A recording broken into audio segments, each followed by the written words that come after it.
Your history to me. 4 words. That's all it took to erase 8 years of my life. And for a moment, I believed him. That was the worst part. 8 years earlier, I married Caleb Foster in a small ceremony in his parents' backyard. He was already building his real estate company, staying late, taking calls at dinner, apologizing with flowers he picked up from the gas station on his way home. I didn't mind. I loved him. And when you love someone, you tell yourself the late nights mean something, that they're building a future, not walking away from one. For years, that's what I believed. He showed up late. I told myself patience was just another word for love. There's one moment I still think about. I'd designed a logo for my friend Emma's bakery just for fun. I showed it to Caleb over breakfast, excited in a way I hadn't been in months. He glanced at it for 3 seconds, said, "Cute," and went back to his phone. I laughed it off at the time. But looking back, that breakfast, that's when I stopped being someone he saw and started being someone he simply lived next to. I gave up freelance work to support his career. I planned dinners with investors I'd never met. I told myself this was a partnership. Now you might be wondering if it was that one-sided. Why didn't I see it coming? Honestly, I did see pieces of it. But I did what a lot of people do when the truth gets too loud. I turned the volume down. I called it a busy season. The season lasted 8 years. It ended on a Tuesday. I'd made his favorite dinner, roasted chicken, the one his mother used to make. The smell of rosemary was still in the kitchen, the table set for 2, a candle lit because I thought maybe we needed a reset.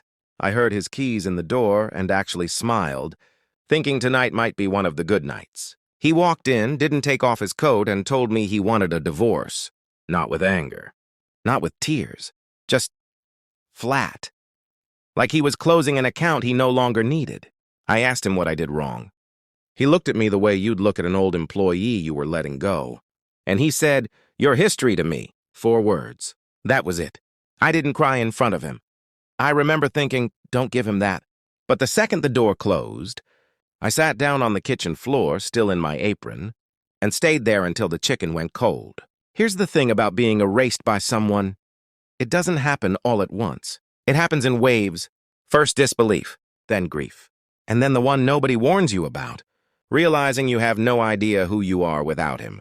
I was 34 and I hadn't worked a real job in 6 years. My portfolio was 6 years out of date. My confidence was somewhere on that kitchen floor, next to the cold chicken. So I did the only thing I knew how to do. I opened my laptop and I started applying. 40 applications, 35 rejections. 1 yes. That 1 yes came from a woman named Lydia Hart. Lydia ran a small design studio 2 floors above a dry cleaners. She wasn't hiring, not really. She had 1 freelance logo project, a tight budget, and as she told me later, a gut feeling about you I couldn't explain. I think what she actually saw was a woman with nothing left to lose, which, it turns out, is exactly the kind of person who works the hardest. I took that project like it was the only thing standing between me and disappearing completely. Because in a way, it was, I redesigned it 5 times before I was satisfied. She noticed. Most people stop when the client's happy, she told me. You kept going after that. That 1 sentence stayed with me longer than almost anything Caleb ever said in 8 years of marriage. Lydia gave me a 2nd project, then a 3rd. Within a few months, she wasn't just handing me freelance work. She was teaching me how to run a business, how to price my time, how to say no to clients who didn't respect it, how to walk into a room and not apologize for taking up space in it. I won't pretend the next few years were easy. There were nights I ate cereal for dinner because client checks were late. There was a stretch where I sublet half my apartment just to make rent. And there was a moment sitting in my car outside a client meeting, too nervous to open the door, thinking maybe Caleb was right. Maybe I really was history. But then I'd think about that 5th redesign, the one I did because I wasn't satisfied, even when nobody was asking me to be. And I'd open the car door anyway. 2 years in, Lydia pushed me out the door herself. "You don't need me anymore," she said. "You just need to believe that." I started my own agency. 3 clients, a borrowed desk in a shared office space. No employees, no safety net. Just me, a laptop, and a stubborn refusal to go back to being invisible. Have you ever built something completely from nothing? Not from savings? Not from a partner's income? Just from hours nobody was watching? 3 years in, we lost our biggest client to a bigger agency with a flashier pitch deck. And for about 6 weeks, I genuinely thought it was over. I remember telling Claire, my one part-time assistant, that I might not be able to pay her the following month. She stayed anyway. I never forgot that. We got through it. Barely. But we got through it. The phone started ringing without me chasing it. Referrals, repeat clients. A local business magazine ran a small feature on designers to watch, and my name was in it spelled correctly, next to a photo I almost didn't recognize. A woman who looked steady, certain. Nothing like the one who used to apologize for things that weren't her fault. By year 6, I had 11 employees, and my name was on the door. At first, I told myself I was proving him wrong. But somewhere along the way, I stopped building out of anger and started building because I finally remembered who I was. Have you ever noticed how the anger fades before the strength does? I noticed it one night, reviewing a pitch deck alone in the office, realizing I hadn't thought about Caleb in almost 2 weeks. Not out of effort. I'd simply gotten busy living a life that didn't need him in it anymore. That was the quietest, least dramatic victory of the whole 6 years. And somehow it meant more than any of the loud ones. 6 years after that Tuesday with the cold chicken, I was invited to speak at a business networking event downtown. My agency had just closed our biggest contract yet, a full rebrand, for a hotel chain expanding into 3 new cities. I walked into that ballroom in a blazer I'd bought with money I earned, introduced by a moderator who said my name and my company's name in the same sentence, like they belonged together, because they did. And then I saw him. Caleb Foster near the bar, in a suit that cost more than my first month's rent after the divorce. Same face, same posture. Older, but not different. Not in the ways that matter. For a second, my stomach dropped the way it used to. Old habits don't disappear just because you've outgrown the person who taught them to you. He came over during the break, holding a glass of scotch he wasn't even drinking, just holding it like a prop. He complimented my speech. He said he'd followed my agency's growth from a distance. And then he said it.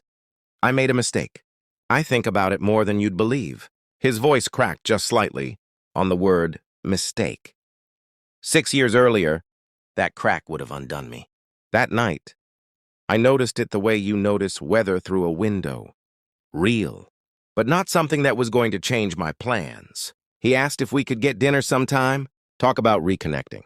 I stood there for a moment, and I want to tell you honestly, there was a small, quiet part of me that wanted to say yes, not because I still loved him. I didn't. But because some part of me wanted him to watch me walk away this time, the way I once watched him. I didn't do that either. I told him calmly that I appreciated him saying that. And then I told him no, not with anger, not with a speech. Just the way he once ended 8 years of my life, flat, clear, and final. He asked why, almost like the answer wasn't obvious to him. I thought you'd be happy I finally realized it, he said. And maybe 6 years ago, that would have been enough. Maybe 6 years ago, I would have needed him to realize it more than I needed anything else in the world. But I wasn't that person anymore. I told him gently that his realizing it didn't change what I'd already built without him. 8 years of marriage. And it took him one dinner conversation to reduce me to 4 words. It took me 6 years to become someone no one could ever reduce again. I wasn't crying when I said it. 6 years earlier, I couldn't have imagined saying those words without falling apart. But I didn't fall apart. I picked my drink back up, thanked him for coming, and walked back toward my team, who were waiting to celebrate the contract we'd just closed. Claire handed me a glass of champagne and asked who that was.